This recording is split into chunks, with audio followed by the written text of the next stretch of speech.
الدروس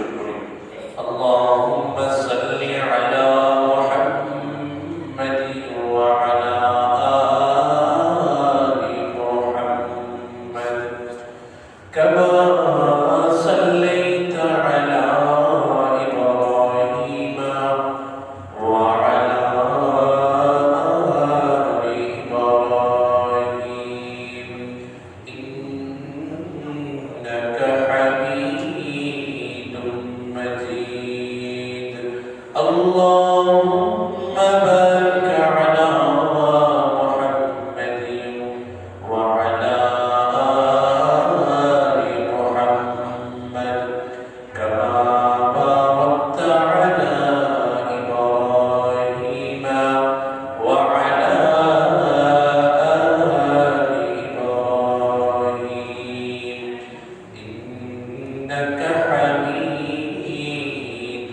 مجيد صلى الله عليه وسلم أي قوم مسلمان خبردار خبردار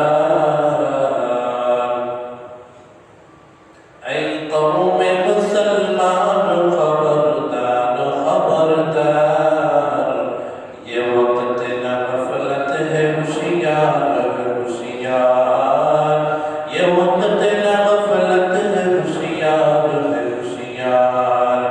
तुम मर्द मुसलमान हो तुम मर्द मुसलमान तुम मर्द मुसलमान हो तुम मर्द मुसलमान एक हाथ में तलवार हो एक हाथ में कुरान एक हाथ में तलवार हो एक हाथ में कुरान बाजू तेरा तौहीद की कुव्वत से कवी है बाजू तेरा तौहीद की कुव्वत से कवी है इस्लाम तेरा दीन है तू मुस्तफवी है इस्लाम तेरा दीन है तू मुस्तफवी है दुनिया को है उस महदी पर हक की जरूरत दुनिया को है उस महदी पर हक की जरूरत वो जिसकी निगाह ज़लज़लाए आलम अफ़कार वो जिसकी निगाह ज़लज़लाए आलम अफ़कार उपस्थित मुसल्लियान किराम रब्बे करीमेर दरबारे মহান মালিকের দরবারে শুকরিয়া জ্ঞাপন করি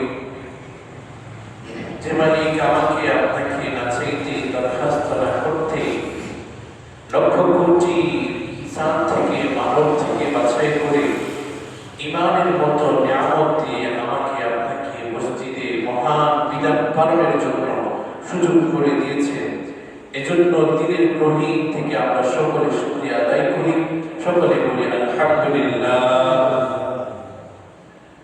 মুহতারাম হাজিরিন আমাদের ধারাবাহিক আলোচনা আমরা গত কয়েকদিন ইসলামিক অর্থ ব্যবস্থা নিয়ে শুনে এসেছি ইসলামিক অর্থ ব্যবস্থা কেমন ভাবে চলা দরকার কেমন ভাবে চললে তা সক্রিয় থাকবে রাষ্ট্রের প্রজাদের নাগরিকদের কোনো কষ্ট থাকবে না দুর্নীতিবাজ থাকবে না দুর্নীতি চলবে না সুন্দর দেশ গঠন হবে কিভাবে আমরা দীর্ঘদিন আলোচনা শুনে আসছি রব্বে কারীম সে দ্বারাই কোরআনুল কারীমের মধ্যে বলছেন মুমিন তোমাদের মধ্যে যে বিচারক হবে যে বিচার কার্যের দায়িত্ব পাবে আর সে যদি আল্লাহর জমিনে থেকে রবের বিধান অনুযায়ী যদি আইন বিচার কার্য পরিচালনা না করে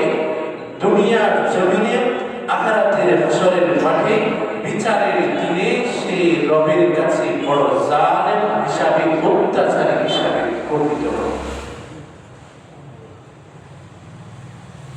রব্বে কারীম স্পষ্ট করে আমাদেরকে জানাচ্ছেন যে দুনিয়া তো আমি সৃষ্টি করেছি দুনিয়ার ভূখণ্ডে ছোট্ট ইঞ্চি জায়গাও তোমাদের সৃষ্টি করার ক্ষমতা নেই এমনকি তোমাদের বডির মধ্যে কোনো একটা অংশ যদি আমি না দিই আমি দিলে যেভাবে হবে এমন পরিপূর্ণভাবে কারো সমর্থ নাই যে আমি যেভাবে তৈরি করে হাত দিতে পারবো আমি যেভাবে তৈরি করার সময় পা দিতে পারবো আমি যেভাবে তৈরি করার সময় শ্রবণ শক্তি দিতে পারবো কান সুন্দর করে চেক করতে পারবো নাক সুন্দর করে তোমার বডিতে ফিটিং করে দিতে পারবো তোমার মাথার চুলগুলো আমি যেভাবে ফিটিং করে দিতে পারবো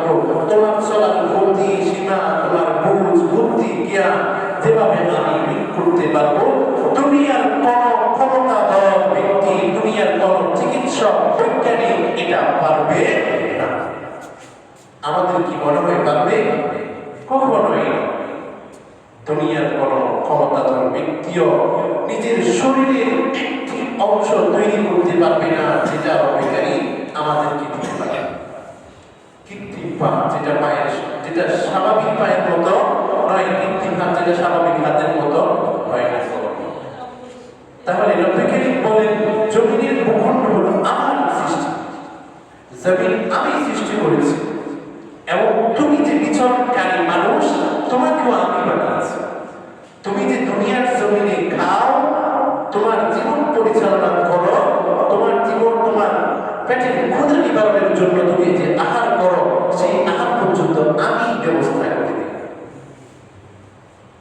আমরা তো মনে করি আমাদের নিজেদের কামানো পয়সায় খাইতেছি, রক্ত দিচ্ছি। রব্বিকারী যদি আপনার দুইটা হাত না দিত, কি দিয়ে কামাই করতে? আপনি যেখান থেকে কামাই করতেছেন, ব্যবসা অনেক কিছু করতেছে, সবাই ব্যবসা হয়, অনেকে লস খেয়ে মারা খেয়ে, তাহলে আপনার ব্যবসাতে টিকিয়ে রাখছে এটাও আল্লাহ তাআলা প্রদত্ত। আপনার ইনকাম সোর্সে টিকিয়ে রাখছে এটা আল্লাহ তাআলা প্রদত্ত। তাহলে সবগুলো হলো রব্বে কারীমের দেয়া। আমার আপনার নিজের কোনো ক্ষমতা নেই, আমার আপনার নিজের কোনো বল নেই যেটা দিয়ে আমি নিজের শরীরের কোনো অংশ তৈরি করব, যেটা দিয়ে আমি জমিনের কোনো অংশ তৈরি করব, যেটা দিয়ে আমি নিজের বল প্রয়োগ করে দুনিয়া পরিচালনা করব। আমার কারো সাধ্য আছে?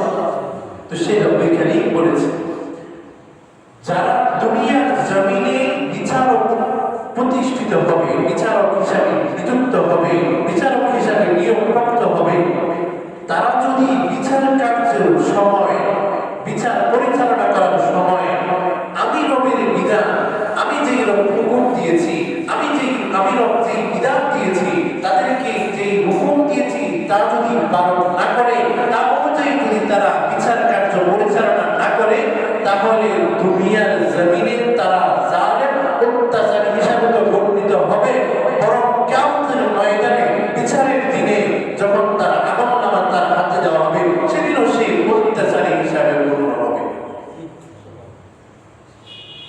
আমাদের দেশের অবস্থা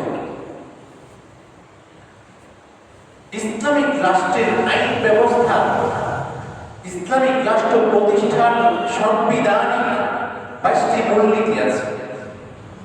তখন থেকে একটি মূলনীতি হলো বিচার কার্যকে, বিচার বিভাগকে সম্পূর্ণ স্বাধীন রাখা। কেন? তাকে যদি সম্পূর্ণ স্বাধীন রাখা হয়, রবের হুকুম অনুযায়ী সে বিচার করতে পারবে। যদি ইসলাম হয়, যদি মুসলমান হয়, যদি তার ভিতরে ইসলামিক জ্ঞান থাকে, যদি সে ইসলামিক বুদ্ধিজীবী হয়, ইসলামিক স্কলার যদি হয়, তাহলে সে স্বাধীনভাবে সঠিক বিচার করতে পারবে। কিন্তু আমাদের দেশে সেরকম হচ্ছে। তাহলে রব্বে কারীমের স্পষ্ট বার্তা, ওয়ামান লাম ইয়াহকুম বিমা আনজালাল্লাহু ফাউলাইকা হুমুজ যালিমুন। আমি যে বিধান নাযিল করেছি, যারা করলে যে আমি যে বিধানের কথা বলেছি 100 বেত্রাঘাত করা হবে। হাদিসের ভিতরে আছে যারা কিন্তু যদি তারা যেটা করে তাদেরকে পাথর মেরে নিক্ষেপ করে মেরে ফেলা হবে, চোরের হাত কেটে দেওয়া হবে, এমনকি তুহমত দিলে তাকে আশীর্বাদ মারা হবে। এভাবে যে আমি প্রতিটি বিধান তোমাদেরকে শুনিয়ে দিয়েছি, প্রতিটি বিধান নাযিল করেছি, প্রতিটি বিধান অবতীর্ণ করেছি রাসূলের মাধ্যমে, সাহাবায়ে কেরামের মাধ্যমে, তোমাদেরকে যে আমি কোরআনের ব্যাখ্যা, কোরআনের বিশ্লেষণ সহ দ্বীনের প্রতিটি ক্ষেত্রে আহকাম সহ, বিধান সহ তোমাদেরকে যে আমি বলেছি, সেই বিধান অনুযায়ী যদি তোমরা পরিচালনা না করো, ফাউলাইকা হুমুজ যালিমুন, তোমরা জালিম অত্যাচারী হিসাবে গণ্য হবে। কোথায়? দুনিয়া ও আখিরাত। আমাদের জন্য জগৎ হলো দুইটা। আমাদের বাস করার জন্য জগৎ কয়টা? একটা হলো দুনিয়া, আর একটা হলো আখিরাত। হাসরের মাঠে সঠিক বিচার পেয়ে আমলনামা অনুযায়ী যদি আমি জান্নাত পাই, তাহলে সেখানে আমার বসবাসের সময় কত হবে? অনির্দিষ্টকাল। রব যতদিন থাকবে আমার বসবাসের স্থানও ততদিন থাকবে। রব্বে কারীমের হায়াত তো নির্ধারিত নাই। রব্বে কারীম অপরিসীম, তার হায়াত অসীম, মানে তার কোনো শেষ নাই। ঠিক তেমনি ভাবে আমাদের জান্নাতেরও বসবাস অনির্দিষ্টকাল, যেটার কোনো শেষ হবে না। দুনিয়ার জীবন পার্থিব জীবনটা আমাদের শেষ হয়ে যাবে। সব কিছু শেষে আমাকে কবরে যেতে হবে। সেখান থেকে উঠে আমাকে হাসরের ময়দানে উঠতে হবে। সেখান থেকে যে আমাকে বিচার কার্যের সামনে আমার নামাকে বিচার কার্য যখন পরিচালনা হবে, সেখান থেকে গিয়ে আমাকে খুশির আপনার হয়ে যদি জান্নাতি হয় তাহলে জান্নাত পাবো, অন্যথায় জান্নাত পাবো না। তো যদি সেখানে আপনি অত্যাচারী হিসাবে প্রমাণিত হন, সেখানে আপনি যদি জালিম হিসাবে প্রমাণিত হন, তাহলে সেখানে আপনার জন্য জান্নাত অবধারিত নয়। আপনার জন্য একটাই, ওয়া ইন্নাল ফুজ্জারা ফি জাহিম, আপনার জন্য ঠিকানা হলো জাহান্নাম। তো জাহান্নামের মধ্যে আপনি শাস্তি ভোগ করবেন। জান্নাত যেমন অসীম অনির্দিষ্টকালের জন্য, যে জালেম, যে বন্দী, ঈমান হারা, যে অত্যাচারী শাসক, তাকেও জাহান্নামে যেতে হবে।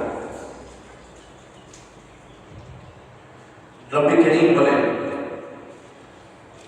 দুনিয়া আদম আলাইহিস সালাতু ওয়াস সালাম থেকে নিয়ে কিয়ামত পর্যন্ত আনেওয়ালা শিশু সহ প্রত্যেকের মধ্যে দুইটা দল হবে কিয়ামতের ময়দানে। আদম আলাইহিস সালাতু ওয়াস সালাম থেকে নিয়ে পর্যন্ত অনেক কবরবাসী হয়ে গেছে। তারাও এক সময় আমাদের মতো হয়েছে, ছোট ছোট থেকে হয়েছে, বড় আস্তে আস্তে হইতে হইতে বৃদ্ধ হয়ে কবরে চলে গেছে, অথবা অ্যাক্সিডেন্ট হয়ে কবরে চলে গেছে। বিভিন্ন দুর্ঘটনায় বা বিভিন্ন ভাবে তার হায়াত শেষ হয়ে গেছে, সে দুনিয়া থেকে চলে গেছে। তাহলে কিয়ামত পর্যন্ত আনেওয়ালা শিশু পর্যন্ত কোথায় যেতে হবে? মৃত্যুবরণ করে কবরের জগতে যেতে হবে। সেখান থেকে উঠে তাকে হাসরের ময়দানে উঠতে হবে। আর হাসরের দিনের কথা রব্বে কারীম বলেন, দল হবে দুইটা, ফারীকুন ফিল জান্নাহ ওয়া ফারীকুন ফিস সাঈর। দুনিয়ার মানুষ তোমরা শুনে রাখো, স্পষ্ট, তুমি বাদশা হও, তুমি প্রজা হও, তুমি নাগরিক হও, তুমি বিচারক হও, তুমি ব্যারিস্টার হও, তুমি যেই হও না কেন, মানুষের মধ্যে দল হবে দুইটা। এক দল হলো জান্নাতি, আরেক দল হলো জাহান্নামী। এটা হোক নবী, এটা হোক বাদশা, এটা হোক ইসলামের অনুসারী, এটা হোক হিন্দু ধর্মের অনুসারী, এটা হোক শাসক, অত্যাচারী শাসক, বিচারক শাসক, যেই হোক না কেন, মানুষের মধ্যে দল হবে দুইটা। একটা দলের নাম কি? জান্নাতি দল। এরা কেমনে বুঝবে? আমি আগে আলোচনা করেছিলাম। আল্লাহ তাআলা বলেন, এই মানব সম্পদ তোমরা শুনে রেখো, কষ্ট করে জেনে রাখো, কিয়ামতের ময়দানে হযরত আদম আলাইহিস সালাতু ওয়াস সালাম থেকে নিয়ে কিয়ামত পর্যন্ত যতজন আসবে, হাসরে মাটির তাদের মধ্যে দল হবে দুইটা। এক নাম্বার হলো ফারীকুন ফিল জান্নাহ ওয়া ফারীকুন ফিস সাঈর। দল হবে দুইটা, একটা দল জান্নাতে যাবে আর একটা দলের ঠিকানা হবে জাহান্নামে। এই জান্নাতি দল জান্নাতের মধ্যে চিরস্থায়ী হবে, আর জাহান্নামে যারা জাহান্নামের মধ্যে শাস্তি ভোগ করতে থাকবে। এছাড়া দ্বিতীয় কোনো দল হবে না। তাহলে আমাদের অত্যাচারী শাসক বলেন, ন্যায় বিচারক বলেন, যেমনই বলেন, থাকো দুই দলের এক দলই হতে হবে। না হলে সে জাহান্নামী হবে, না হলে সে জান্নাতি হবে। তো জান্নাতি হতে হলে রব্বে কারীম বলেছেন কি? জান্নাতি কারা হবে? দল তো দুইটা বুঝেছি, একটা জান্নাতে যাবে আর একটা জাহান্নামে যাবে, কিন্তু জান্নাতি কারা হবে, জাহান্নামী কারা হবে? রব্বে কারীম বলেন, ইন্নাল আবরারা লাফি নাঈম।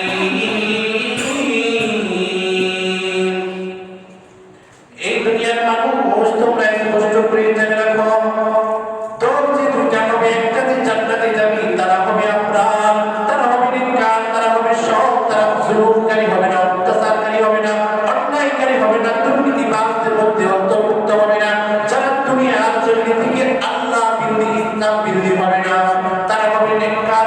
ইন্নাল আবরারা লাফি নাঈম। আবরার দল হবে অন্তর্ভুক্ত হবে, তারাই হবে জান্নাতি।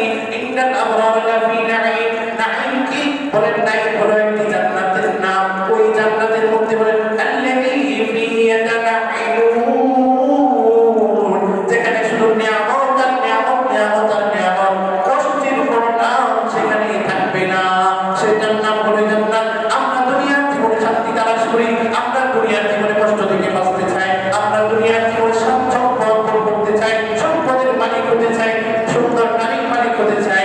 সবকিছু আপনি সেখানে স্পষ্ট করে পেয়ে যাবেন। আপনার খাদ্যের মধ্যে পছন্দের যেটা চাইবেন আল্লাহ পাক আপনাকে দিয়ে দিবে। সেটার নাম হলো নাঈম। আর সেই নাঈম পাবে কারা? আল্লাহ তাআলা বলেন ইন্নাল আবরার লাফি নাঈম, আবরারের অন্তর্ভুক্ত যারা হবে তারাই জান্নাতের নাঈম, জান্নাতের অন্তর্ভুক্ত পাবে, তারা অধিকারী হবে। আর নাঈম জান্নাতের মধ্যে শুধু নিয়ামত আর নিয়ামত। সুবহানাল্লাহ, সুবহানাল্লাহ বলতে কষ্ট হয়। তাহলে আমরা কি জান্নাতি হতে চাই না? আবরার নেককার সৎ তারা কারা? আবরারের তাফসীর করেছেন মুফাসসিরিনে কেরাম কি? এগুলো তো পূর্বের আলোচনা, প্রাসঙ্গিক আলোচনা করতেছি। আবরারের কথা বলেছেন আল্লামা ইবনে কাসির কুতুবী রাহমাতুল্লাহ আলাইহি তাফসীরে কুতুবীর মধ্যে স্পষ্ট করে বলেছেন, আবরার হলো ইন্নাল আবরারুল্লাযী বারু বিইতিকাইল্লাহি তাআলা, যারা আল্লাহর প্রতি ঈমান আনবে, যারা নবীর প্রতি ঈমান আনবে, যারা নবীর দ্বীনকে ভালোবাসবে, যারা নবীর দ্বীনের অনুসারী হবে, যারা নবীর দ্বীনের বিধান পালন করবে, যারা নবীর দ্বীনের বিধান নামাজ পালন করবে, রোজা রাখবে, হজ করবে, যাকাত দিবে, অন্যায় থেকে বিরত থাকবে, জুলুম থেকে বিরত থাকবে, দুর্নীতি থেকে বিরত থাকবে, যারা দুনিয়ার জমিনে দ্বীনকে কায়েম করার জন্য চেষ্টা করবে, যারা দুনিয়ার জমিনে রাসূলের আদর্শকে বাস্তবায়ন করার জন্য চেষ্টা করবে, রাসূলের আদর্শকে বাস্তবায়ন করে ইসলাম কায়েম করবে, যারা সমাজের মধ্যে শান্তি এনে দিবে, শান্তি এনে দেওয়ার জন্য চেষ্টা করবে, তারাই হবে মুমিন। বিইতিকাইল্লাহি তাআলা, রব্বুল কারীমকে ভয় করবে কারা? যারা বেদুইন, যারা বিধর্মী, তারা রব্বুল কারীমকে কখনো ভয় করবে? তাহলে ভয়কারী হবে ঈমানদারের ভিতরে। এবার ঈমানদারের মধ্যেও পার্থক্য আছে। এরপরে বলেন শুধু এখানেই থামতে হবে। আবরার কি? ইন্নাল আবরারুল্লাযী বারু বিইতিকাইল্লাহি তাআলা, ঈমান তো আনবে, তাদের ভিতরে আবার কিছু আছে কি? যারা নামাজ পড়ে না, রোজা রাখে না, হজ করে না, যাকাত দেয় না, তারা আল্লাহ তাআলার বিধানের জন্য চেষ্টা করে না, বরং করে কি? ইসলামের বিরোধিতা করে, কোরআনের বিরোধিতা করে, হাদিসের বিরোধিতা করে, রাসূলের সুন্নাহর বিরোধিতা করে, সাহাবায়ে কেরামের আদর্শের বিরোধিতা করে, তাবিঈনদের আফতাবদের আদর্শকে, নীতিকে, বুজুর্গদের নীতিকে, আদর্শকে, ইসলামের বিরোধিতা করে। তারা কি একটা হবে? যে মানুষকে আল্লাহ বানিয়েছে, যে মানুষকে রব্বুল কারীম খাওয়ায়, যে মানুষকে রব্বুল কারীম হায়াত দিয়েছে বলে সে জীবিত আছে, যে মানুষকে রব্বুল কারীম সুযোগ দিয়েছে বলে সে দুনিয়ার মধ্যে তার চলাচল করতে পারতেছে, সেই মানুষই যখন রবের হুকুমের বিরোধিতা করবে, সেই মানুষই যখন রবের বিধানের বিরোধিতা করবে, সেই মানুষই যখন রবের কোরআনের বিরোধিতা করবে, সেই মানুষই যখন রাসূলের বিরোধিতা করবে, সে কি কখনো নেককার হবে? কখনোই। তাহলে নেককার হওয়ার জন্য আমাকে আবরার দলের অন্তর্ভুক্ত হবে। রব্বুল কারীম আবরার দলের অন্তর্ভুক্ত হওয়ার জন্য বলেছেন আদম আলাইহিস সালাম থেকে নিয়ে কিয়ামত পর্যন্ত যতজন আসবে প্রত্যেকের মধ্যে দল হবে দুইটা, একদল জান্নাতি আর একদল জাহান্নামী। যদি জান্নাত পেতে চাও তাহলে তোমাকে ইন্নাল আবরার হতে হবে, নিশ্চয়ই তোমাকে নেককার হতে হবে, তোমাকে আবরার হয়ে যেতে হবে, সৎ হয়ে যেতে হবে। সৎ হতে হলে তোমাকে এক নাম্বার রবকে ভয় করতে হবে, রবের প্রতি ঈমান আনতে হবে। এখানে শেষ নয়, রব্বুল কারীমের এবার বিধান আছে। তুমি কি ঈমান এনেছো? এনেছো। এরপরে কি? ওয়া আদাই ফারাইদিহি, রবের বিধানগুলো পালন করতে হবে। দুনিয়ার জমিনে থেকে রব তোমাকে আখিরাতের পুঁজি অর্জন করার জন্য বলেছে। দুনিয়ার জমিনে থেকে রব তোমাকে বলেছে আখিরাতে আসবা, জান্নাতে পেতে হবে তোমাকে, জান্নাতে আমি তোমাকে দিব। এর বদৌলতে তুমি দুনিয়ার জমিনে অল্প কিছু সময় যখন বালিগ হবে ও তখন থেকে নিয়ে মৃত্যু পর্যন্ত আমার বিধানগুলো পালন করবা। তোমার উপর বিধান যেগুলো ফরজ, তোমার উপর বিধান যেগুলো আবশ্যক, সেগুলো তুমি বাস্তবায়ন করে তোমার নেকের পাল্লায় অনেক আমল নিয়ে, আমলের পাল্লায় নেক আমল নিয়ে আমার দরবারে যখন হাজির হবা, তখন তুমি আমার কাছে আবরার হিসাবে গণ্য হবা। তখন তোমাকে আমি কোথায় দিব? জান্নাতে দিব, নাঈমের ভিতরে দিব, যেখানে তোমার দুনিয়ার সব ইচ্ছা পূরণ হবে। ছোট থেকে ছোট জান্নাত যেটাকে বলা হয়, সেটার পরিমাণ হাদিসের মধ্যে এসেছে 10 দুনিয়ার সমান। আমরা মারামারি করি ওয়ার্ড মেম্বার হওয়ার জন্য, আমরা মারামারি করি চেয়ারম্যান হওয়ার জন্য, আমরা মারামারি করি একটা উপজেলা এমপি হওয়ার জন্য, রাষ্ট্রের প্রধান হওয়ার জন্য। আর রব্বুল কারীম আপনাকে বলতেছেন, তুমি আমার বিধান পালন করে নেক হয়ে যাও, তুমি আমার বিধান পালন করে সব হয়ে যাও, তুমি আমার বিধান পালন করে আবরার হয়ে যাও, তুমি আমার বিধান পালন করে আমার হুকুম মেনে আমার বিধান নামাজ পড়ে রোজা রেখে রাষ্ট্র পরিচালনায় ইসলামকে ভালোবেসে তুমি নেক হয়ে যাও। আর বিনিময়ে আমি তোমাকে জান্নাত দিব। ছোট থেকে ছোট জান্নাতের পরিমাণ হলো 10 দুনিয়া। কিসের সাধারণ ওয়ার্ড, কিসের সাধারণ ইউনিয়ন, কিসের সাধারণ উপজেলা, কিসের ছোট্ট বাংলাদেশ, পুরো দুনিয়ার সমান 10টা দুনিয়া আমি তোমাকে দিব। এবার আমি কি সেই রাজত্ব চাই, নাকি দুনিয়ার জমিনে দাঙ্গা হাঙ্গামা করে দুনিয়ার জমিনকেও বরবাদ করব, নিজের দুনিয়ার জমিনে নিজের ইজ্জত আবরুকে সম্মানকেও বরবাদ করব, কিয়ামতের মাঠেও জান্নাতকে হারাবো? আমরা কি সেই দলের অন্তর্ভুক্ত হতে চাই? কখনোই না। তাহলে কি করতে হবে আমাদেরকে? রবকে সর্বদা ভয় করতে হবে। ঈমান যেহেতু এনেছি, যে রবের প্রতি ঈমান এনেছি, যে রাসূলের প্রতি ঈমান এনেছি, সেই রাসূলের দেওয়া, সেই রাসূলের মাধ্যমে আসা দ্বীনকে আমরা অন্তরে লালন করব, সেই দ্বীনকে ভালোবাসবো, সেই দ্বীনের বিধানকে পালন করব। এর মাধ্যমে আমরা হয়ে যাব আমরা। আল্লাহ তাআলা বলেন, আমি যে আপনার দলকে জান্নাতে দিব, আপনার দলের দ্বিতীয় নাম্বার বৈশিষ্ট্য হবে ওয়াদাই ফারাইদ। এক নাম্বার হলো কি? যারা রব্বুল কারীমকে ভয় করবে, যারা রব্বুল কারীমের প্রতি ঈমান আনবে। দ্বিতীয় নাম্বার হলো যারা রব্বুল কারীমের বিধানকে পরিচালিত করবে, রব্বুল কারীমের বিধান মানবে, রব্বুল কারীমের হুকুম পালন করবে, রব্বুল কারীমের আদেশ পালন করবে, রব্বুল কারীমের ইবাদত করবে, রব্বুল কারীমের ঘোষণা করবে। মাবুদ হিসাবে মালিককে জানবে, আল্লাহ তাআলাকে জানবে, মাবুদ হিসাবে তাকে জানবে, বিধানদাতা হিসাবে তাকে জানবে, বিধানদাতা হিসাবে তাকে জানবে, দ্বীনদাতা হিসাবে তাকে জানবে। যদি এসব কিছু হয়, রব্বুল কারীমের বিধান মানে, রব্বুল কারীমের দ্বীন মানে, রব্বুল কারীমের হুকুম যদি মানে, তাহলে আল্লাহ তাআলা বলেন, তুমি অন্তর্ভুক্ত হয়ে গেছো, তুমি দ্বীনের অন্তর্ভুক্ত হয়ে গেছো, তুমি সৎ হয়ে গেছো, তুমি আবরার হয়ে গেছো। আর আবরার দলের জন্য রব্বুল কারীম ঘোষণা করেছেন, ইন্নাল আবরারা লাফি নাঈম। আমরা সেই নাঈমের আশায়, সেই নাঈমের প্রত্যাশায় এই মসজিদে এসেছি। ইনশাআল্লাহ আমরা পাবো, ইনশাআল্লাহ। যদি পেতে হয় আল্লাহর বিধানগুলো মানতে হবে। তাহলে এই আবরার দলের মধ্যে এটাও দুইটা দলের একটা দল হবে। কয়টা? দুইটা, একটা আবরার, একটা ফুজ্জার। এই আবরার দলের মধ্যে আদম আলাইহিস সালামকে থেকে বাইরে নবী বলেন, সাহাবায়ে কেরাম বলেন, তাবিঈন বলেন, তাবে তাবিঈন বলেন, উলামায়ে কেরাম বলেন, আসহাব বলেন, ইমাম বলেন, যত আছে, যত নেককার আছে, সবকে আল্লাহ তাআলা এক বাক্যের মধ্যে বলেছেন তারা আবরার। নবীও যে ক্যাটাগরিতে, নবীও জান্নাত পাবে। জান্নাতে যদিও ব্যবধান হয়, নবীও জান্নাত পাবে। আর আবরার দলের অন্তর্ভুক্ত যদি আমি আপনি হয়ে যেতে পারি, তাহলে আমার আপনার জন্য কি রয়েছে? জান্নাত। তাহলে আদম থেকে নিয়ে, আদম আলাইহিস সালাম থেকে নিয়ে কিয়ামত পর্যন্ত এদের মধ্যে দুই দল হবে। একদল যে আবরার হবে, তাদের মধ্যে নবী রাসূল সব যেভাবে আছে।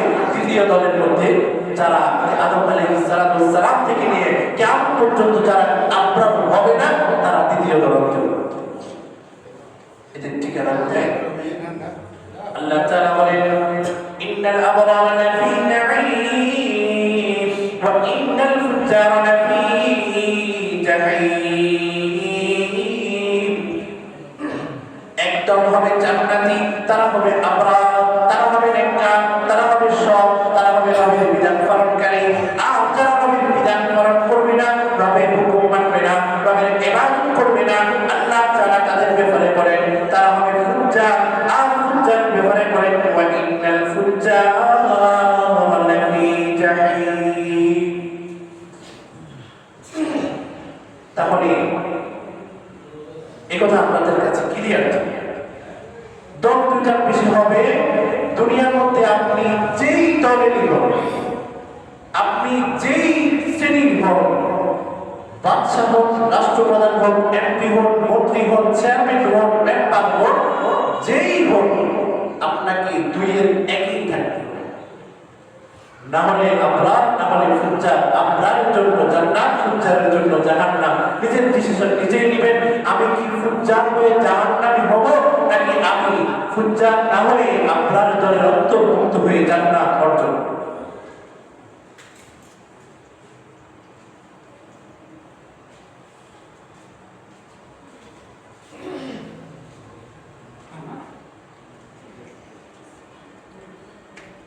প্রিয় মুসলিম ভাইরা, রব্বি কারীম বলেছে দল তো দুইটা হবে, একটার নাম হবে ফুজ্জার।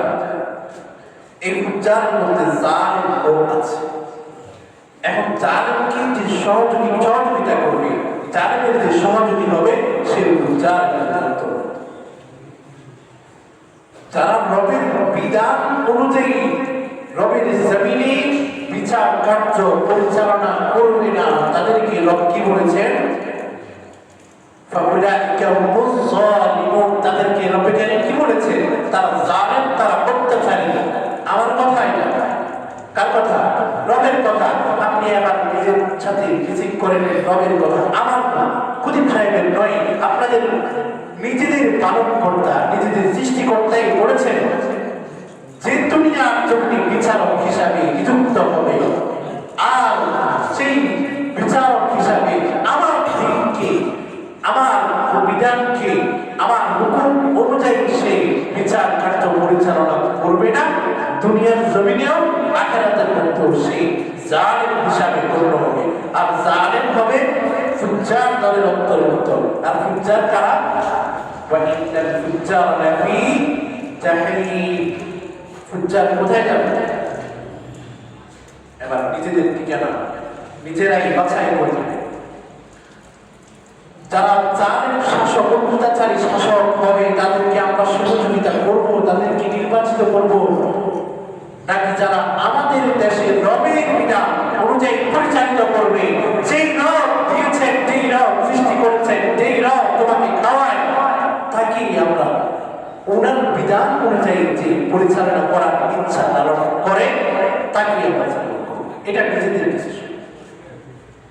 আমি শুধু বার্তা বাহক, আমি রবের কোরআনের ব্যাখ্যা, বিশ্লেষণ, অর্থ, তর্জমা, এটা রবের হুকুম আপনাদেরকে শোনাই দিচ্ছি। রব বলেছেন যারা জালেম হবে তারা হবে ফুজ্জার, আর ফুজ্জার হবে জাহান্নামী। এবং জালেমকে যে সহযোগী করবে, জালেমকে জালেম জেনে যে নির্বাচিত করবে, তারাও জালেম, তারাও জালেম। শাসককে হতে হবে তাহলে কেমন? ন্যায় নিষ্ঠাবান, অত্যাচার থেকে বিরত থাকতে হবে। রবের বিধান অনুযায়ী দেশকে, রাষ্ট্রকে, বিভাগকে পরিচালিত করতে হবে। রাষ্ট্র বিভাগকে, বিচার বিভাগকে, সব কিছুকে রবের বিধান অনুযায়ী পরিচালিত করতে হবে। তাহলেই আপনি আবরার হবেন, অন্যথায় আপনি ফুজ্জার হবেন।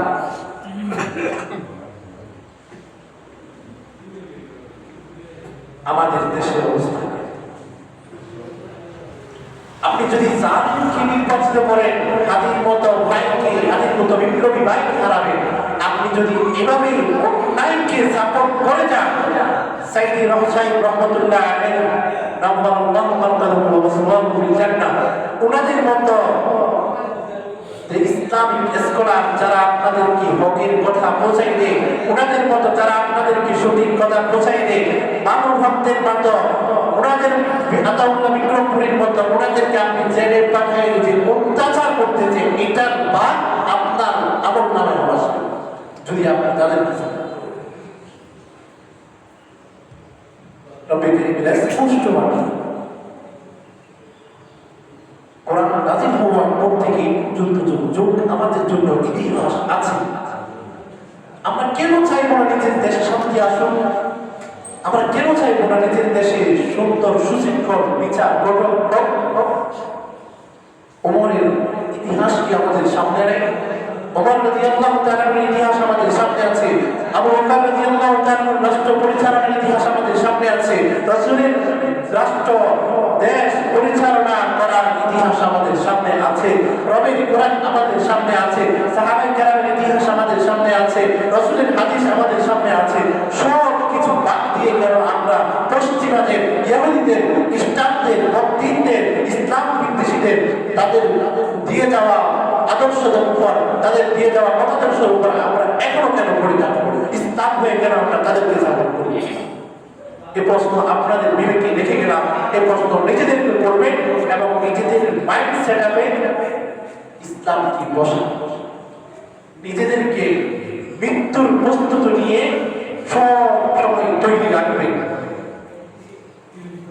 কারণ মৃত্যু কখন আসে গ্যারান্টি নেই।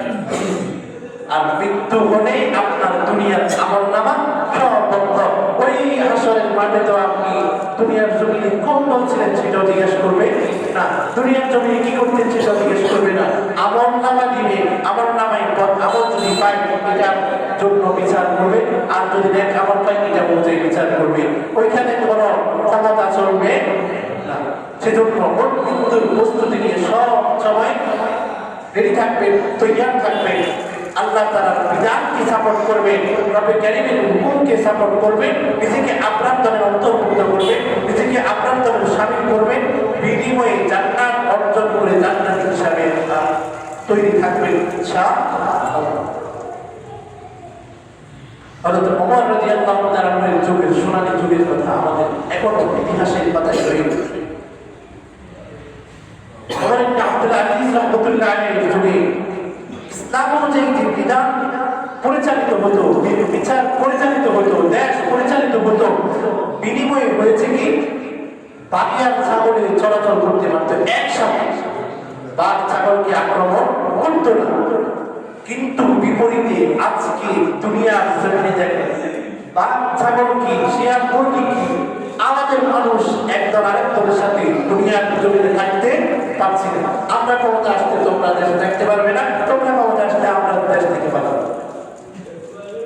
আর ইসলাম বলে যদি আমার বিধান অনুযায়ী, রবের বিধান অনুযায়ী, রবের হুকুম অনুযায়ী, রবের দেওয়া বিধান অনুযায়ী যদি তুমি নিজের দেশকে পরিচালিত করো, রাষ্ট্রকে পরিচালিত করো, শান্তি আসবে।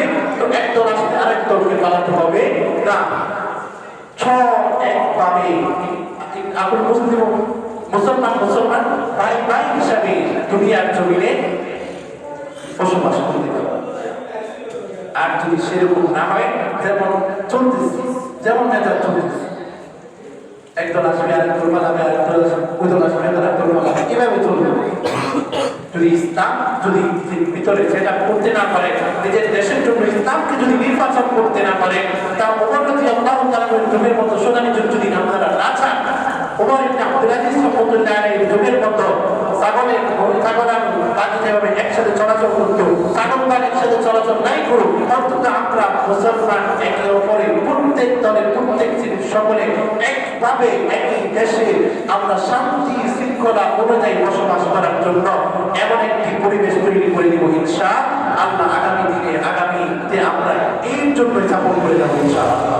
সকলে রাজি আছেন তো? ইনশাআল্লাহ আপনাদের উপরে ছেড়ে দিলাম।